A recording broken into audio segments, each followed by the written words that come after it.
Et pour prendre l'exemple de l'islam, alors là, apparemment, vous n'êtes pas tout à fait informé sur une certaine réalité en France, c'est-à-dire que la charia existe déjà en France. Voilà, j'ai donné un scoop là, apparemment, personne n'est au courant. Et c'est pas moi qui le dis, je vais vous donner deux exemples, pas un, deux. Alexandre parlait tout à l'heure de l'apostasie.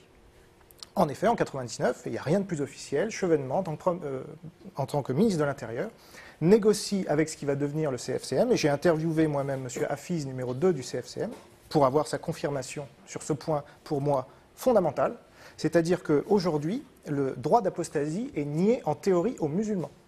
Bon. Et ça n'a l'air de choquer personne, y compris les gens qui, évidemment, se disent contre l'extrême droite. Parce qu'en fait, cette extrême droite-là, on ne veut pas l'avoir. Et Chevènement avait subi une fronde. Les organisations avaient refusé de signer une charte qui disait qu'en France, on avait le droit de changer de religion. Voilà. Ça me paraît assez grave, quand même. Alors, prétextant qu'on insultait ainsi tous les musulmans. Mais de qui se moque-t-on? Bon, les Juifs, il y a eu le Sanhédrin sous Napoléon, ils n'ont pas fait tant de... Bon. Or, là, c'est ce qui s'est passé. Aujourd'hui, en théorie, l'apostasie mène à la peine de mort, mais en pratique, à la peine de mort sociale. C'est-à-dire que vous êtes exclu du groupe, on vous considère comme un sous-homme. Bon. Ça, si ce n'est pas de l'extrême droite... C'est quoi la peine de mort sociale, monsieur? Ah, vous ne savez pas ce que c'est la peine de mort sociale? Non, vous voulez que vous l'expliquiez?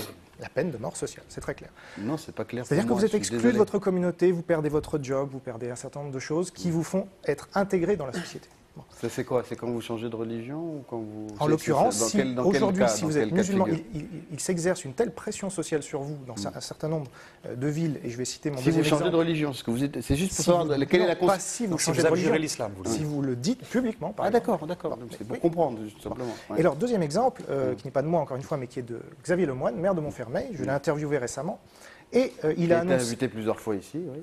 Mais c'est une très bonne émission. Moi, je ne sais pas pourquoi vous avez pris pour vous. Non, mais allez-y. Xavier Lemoine a déclaré qu'en France, aujourd'hui, en Seine-Saint-Denis, c'est en France, en Seine-Saint-Denis, la kafala était en application. Je ne sais pas si vous savez ce que c'est la kafala. Non, je ne sais pas. Bon, expliquez-moi. On ne peut pas tout savoir. Oui. Bon. Eh bien, la kafala, c'est le droit d'adoption qui a lieu en Algérie et qui est codifié dans le Coran pour pouvoir adopter n'importe quel musulman à condition d'être de la même famille. Eh bien, selon M. Lemoine... Et de la même religion ou de la même famille, M. Robin? De la même famille, mais il faut être musulman aussi. D'accord. Donc, musulman et de la même famille.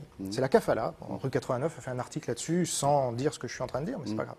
Donc, M. Lemoine a déclaré, très officiellement, et aucun média n'a repris cette information, qu'en Seine-Saint-Denis aujourd'hui, la kafala a lieu, et c'est la CAF qui autorise la kafala aujourd'hui en France, ainsi que le Conseil régional. Donc, moi, quand on me parle d'extrême droite, je rigole doucement.